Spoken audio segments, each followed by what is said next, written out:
नमस्कार। मेरे वीडियो पर आप सभी का स्वागत है।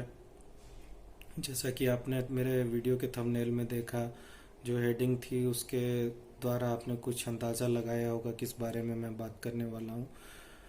वैश्विक महामारी कोरोना की वजह से, जैसा हम जानते हैं कि बहुत सारी परेशानियाँ समस्याएं पैदा हुई हैं देश के अंदर, जिनमें कि अभी हाल फिलहाल में हमें ये भी पता चला है कि कुछ 16 मजदूर कामगार वर्ग के लोग ट्रेन से कट के मर गए।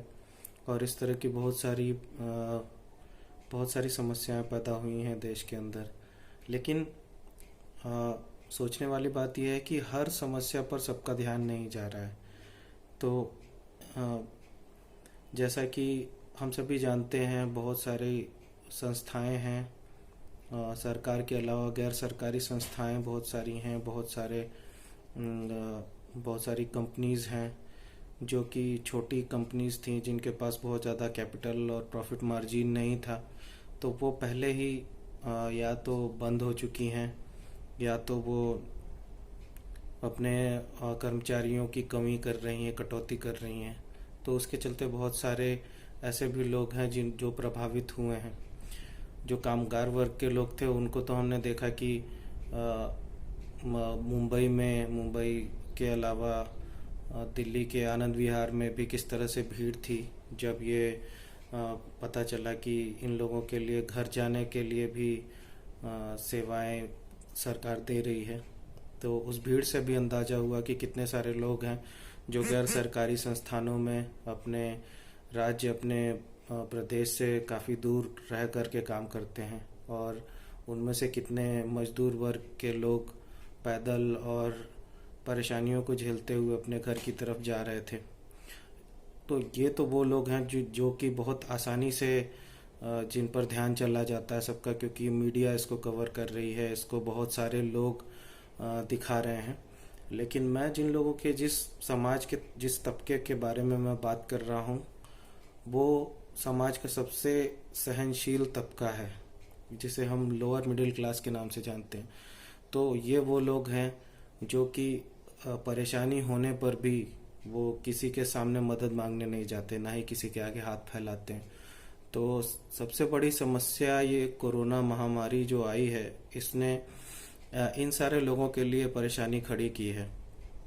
जिन लोगों की गैर सरकारी संस्थाओं में नौकरी करने के दौरान, जिनको कोरोना के बाद मना कर दिया गया ऑफिस आने के लिए, या उनको अपने लिए दूसरी नौकरी ढूंढने के लिए कह दिया गया, उन लोगों के लिए सबसे बड़ी परेशानी पैदा हुई है। तो आज का जो हमारी चर्चा है, ये इसी बात पर है कि आखिर क्या समाधान हो सकता है इस समस्या का। हम इस चीज़ को किस तरह से हम ठीक कर सकते हैं, इस पर हमें सोचने की ज़रूरत है।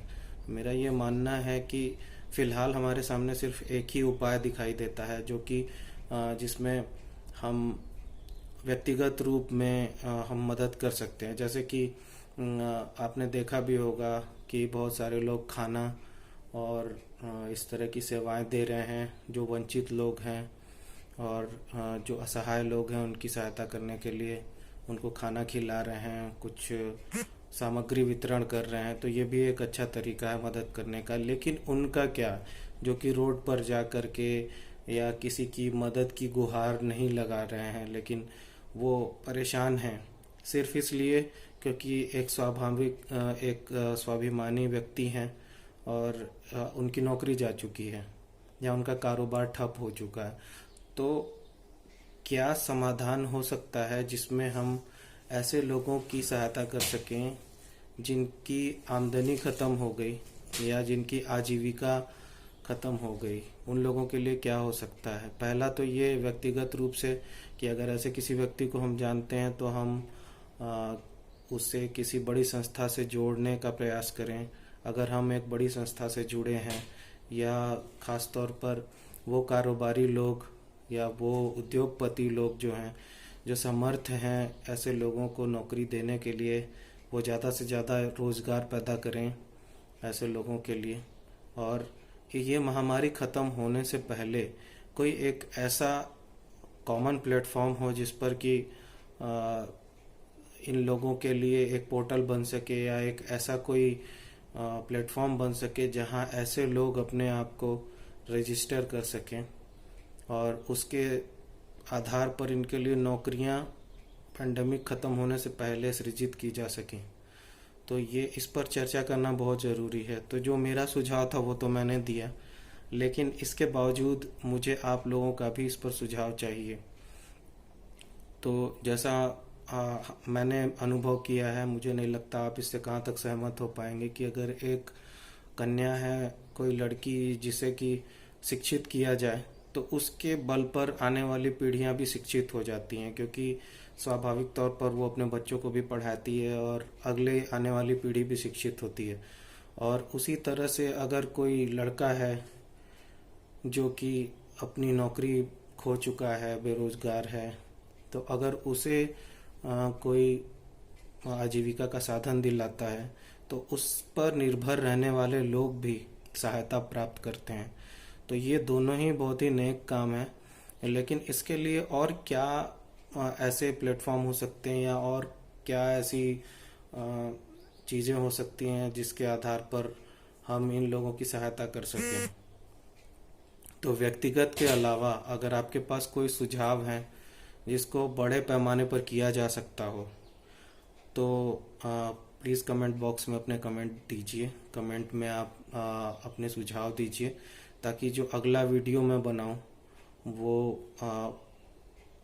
उस आपके सुझाव के आधार पर होगा।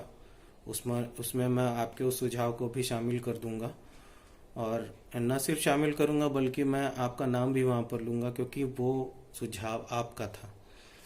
तो मेरे वीडियो को जितना हो सके आप शेयर कीजिए ताकि ये बात ज़्यादा से ज़्यादा लोगों तक पहुँचे। ये एक ऐसा माध्यम है यूट्यूब जो कि मुफ्त में बहुत सारे लोगों तक पहुंचता है। जो भी स्मार्टफोन रखते हैं या जो लोग भी इंटरनेट से कनेक्टेड हैं उनके लिए बहुत ईजिली एक्सेसिबल है। तो मैं ये चाहूँगा कि आप लोग ज़्यादा से ज़्यादा शेयर कीजिए इसको। अगर आप सब्सक्राइब नहीं करते हैं तो कोई बात नहीं, लाइक नहीं करते तो भी कोई बात नहीं, लेकिन ये जो प्रॉब्लम है इसका सॉल्यूशन निकलना चाहिए। तो इसलिए मैं चाहूँगा कि जो भी इस वीडियो को देख रहा है वो कमेंट बॉक्स में अपना योगदान करे, जो भी सुझाव है वो दे, क्योंकि इन्फॉर्मेशन से भी बहुत सारी प्रॉब्लम सॉल्व हो जाती है, बहुत सारे लोगों को मदद मिलती है अगर कोई इन्फॉर्मेशन उसे मिल जाए तो इसलिए मैं चाहूँगा कि आप लोग सभी सहायता कीजिए और अपने सुझाव कमेंट बॉक्स में दीजिए। तो मेरे इस वीडियो को देखने और शेयर करने के लिए आप सभी का धन्यवाद। बड़ों को आदर, छोटों को स्नेह और वंदे मातरम।